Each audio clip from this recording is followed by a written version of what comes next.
problem. Yesterday I told you to say that I am not guilty. It's just a joke you are enjoying. You're just being late with your time when you say that.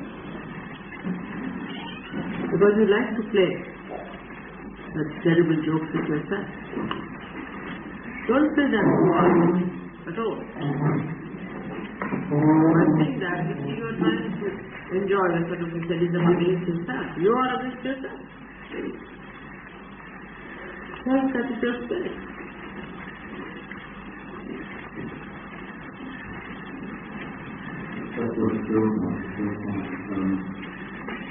It's not a good state. It's not what is wanted.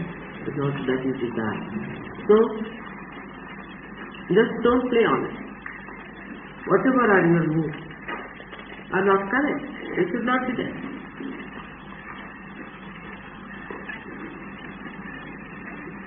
By your moods you are lost. Sometimes you get this mood, sometimes you get another mood of vibration. You're in a temper or something like that. And sometimes you get into this kind of apologetic mood. Both are useless, absolutely useless.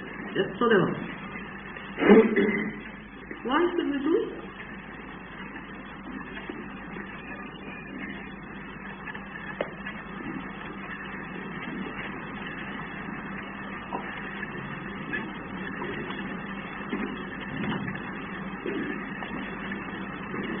Both are mythical.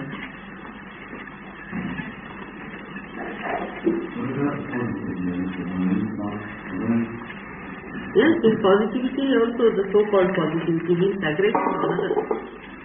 You start showing your aggression on others. You can aggress others also. That's even worse.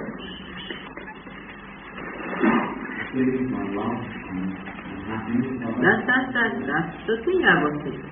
Enjoy it. Be happy for what God has given you. What's the word in the morning time? See the flowers in the morning time.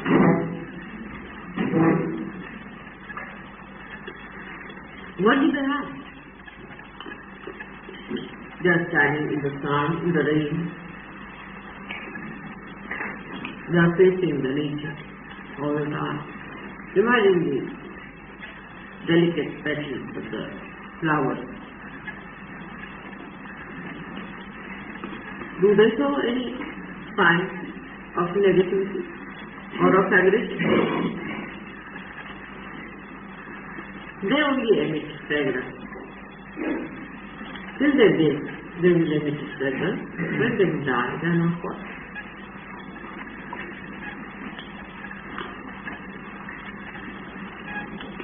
Aggressive person cannot come to yoga. You cannot go very far. Neither the negative person. But aggressive cannot. He's dropping.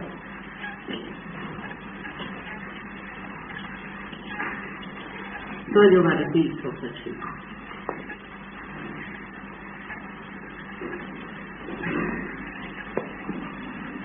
You have to be humble.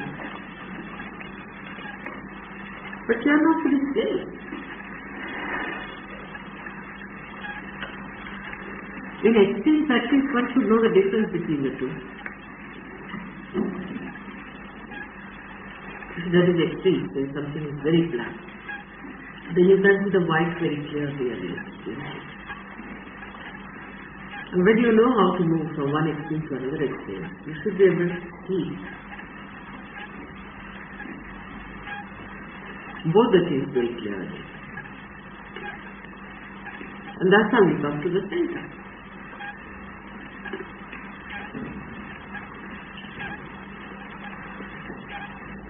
But it is for your own good to be like that. You may say, yes, we understand whether this we can't do. You can. You just watch yourself and see how it works, how your mind is working. It's your house. You have to master it. You are supposed to be a rider and the horse is taking you somewhere wherever it feels like. Either to negativity or to the positivity, so-called, in the aggressiveness.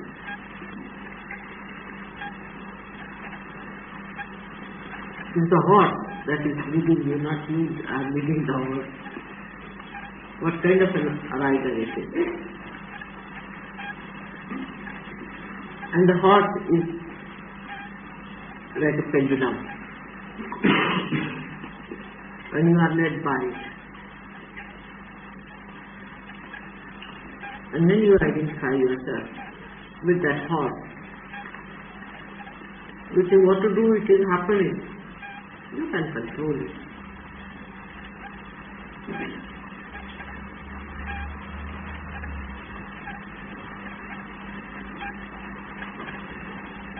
You have to tell yourself. That is to tell your mind to behave itself.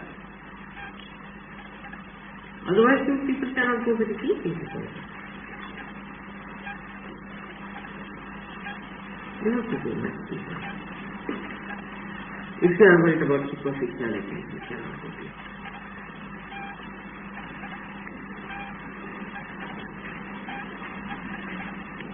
Deep down itself. There lies all the joy.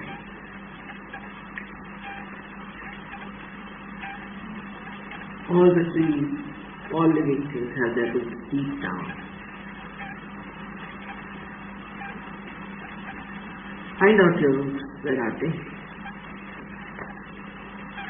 They are all embedded in your heart and your spirit.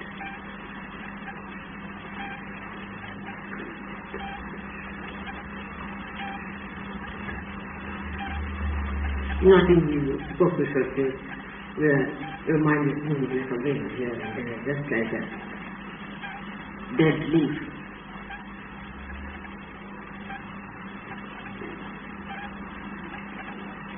It's a big train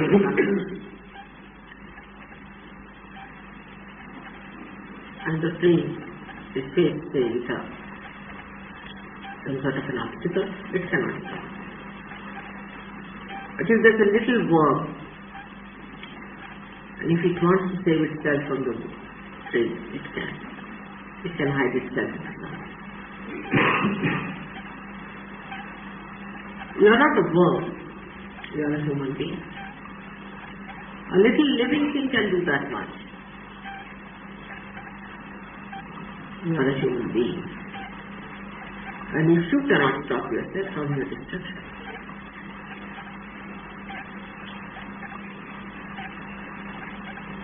then who can stop? You see the nature. People live together. Tigers live in a forest. And there are many people who exist.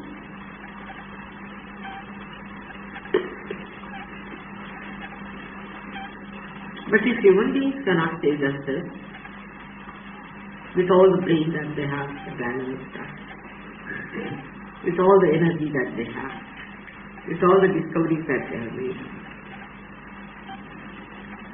then who is going to save oneself?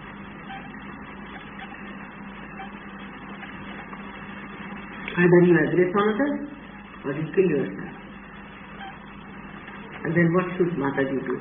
Or what should anyone do under these circumstances? But to then you face it.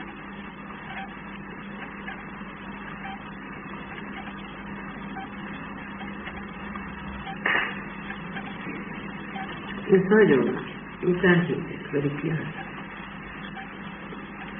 You can see others doing it all. But first you must see it in yourself. Unless until you see it in yourself what you are doing to yourself, you cannot see it.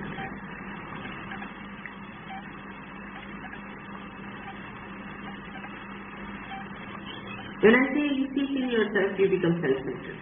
I mean, anything you say can be twisted. When I say you see it in yourself, that means you detach yourself and see in yourself. What is your mind doing? That's how you can learn others. Also that they are doing. Like a person say it's fond of good food. If you can see that he's hankering after this food all the time, he's thinking about this food, his mind is acting like that. If he can see that, he can correct it also, if he can see. Apart from that, when he sees somebody doing it, he would not hate that person, but he would help him to cure. On the contrary, I see those who are like that, hate the other person, make fun of the other person, while they have the same weakness.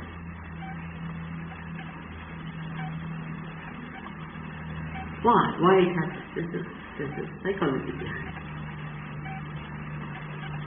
Because that one which is doing like this wrong behavior, you hate that one, subconsciously. And that's what you hate in others. But that is consciously. If you hate that part in you consciously, there won't be any problem. That part which is negative, the part that is telling you all these things, the part that misleads you, the part that spoils you, the part that covers the self, in you.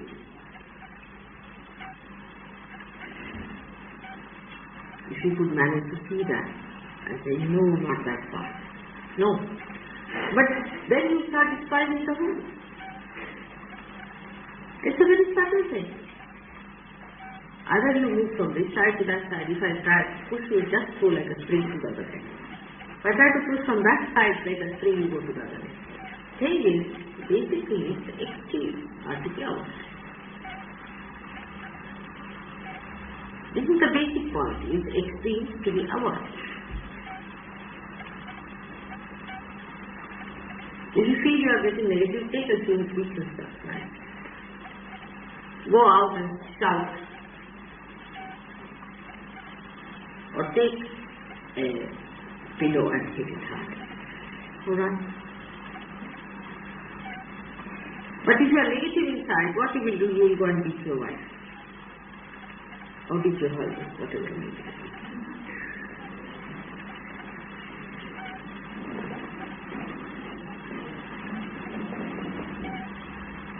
There is a very simple thing for a person to do. Is to be amused about yourself. Just be amused. Look at this Mr. So-and-so. Now see. When you start seeing yourself like that, you should be amused at yourself. Oh, so now Mr. So-and-so is coming up like this. Oh, come along, come along. Now the vanity. Come along. I would like to see the vanity that I have. See Mr. Ego coming up. Now, here Mr. Ego stands. Then you start to be amused about it in the real sense. And you will be surprised that these things will drop off.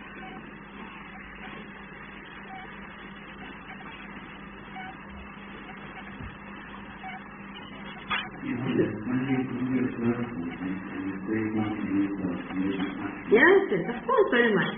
Yes, yes. No, you should say, get away, you take 2 running jumps and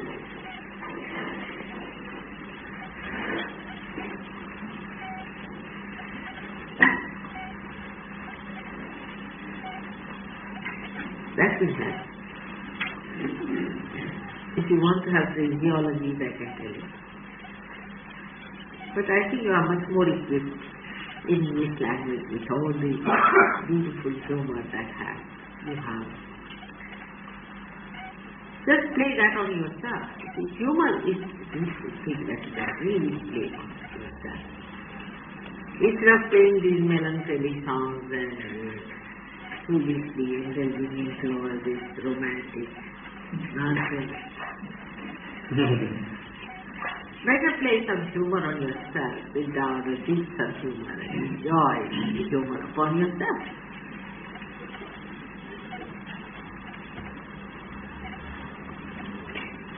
It works wonderfully.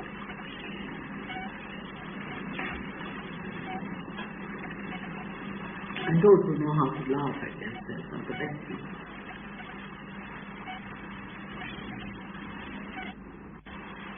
All that food is fizzled out and see that beautiful joy giving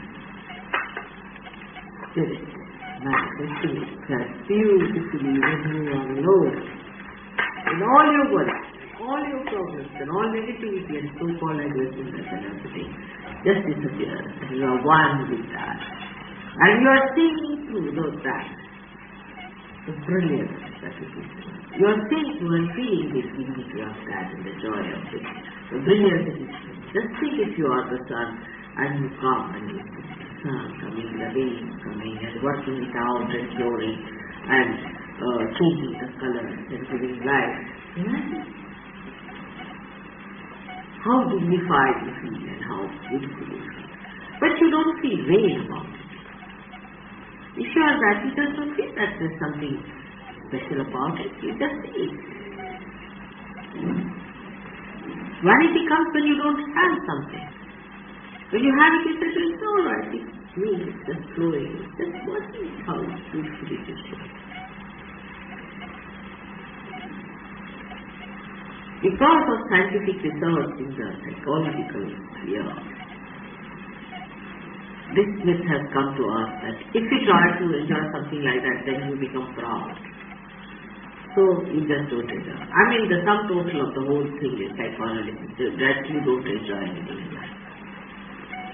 In the sum total, it comes to, if it is not worked with a realized soul, with the compassion and love and proper understanding, it amounts to that.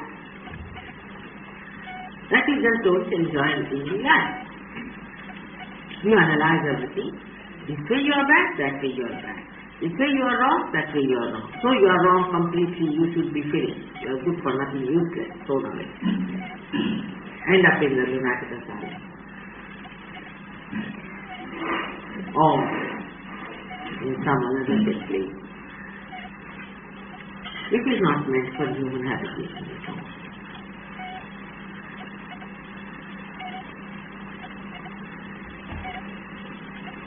Easy or stupid.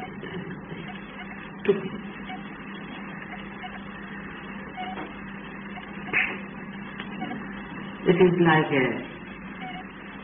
we call it in Marathi department, is a thing we use for burning the incense. It is hollow on this side and hollow on the other side also, because one side is the stand and the other side is where you put the incense. So you take that department and you ask for something. Something is given on this cup, you turn it around for the other side. So the other side is hit. But this side that is filled is gone. So you go to see, you want to see the other side now. That's what is left in the other one. If nothing is left altogether.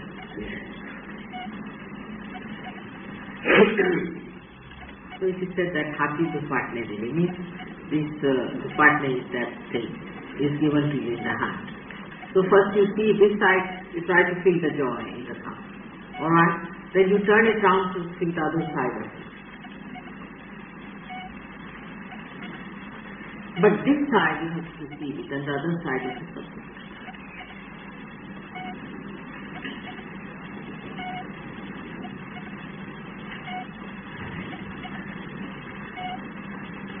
So you need not go to the right then to the left.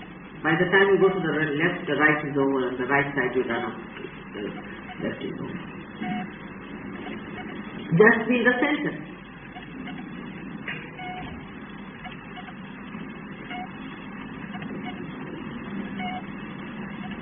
Push yourself in the center. Just be there.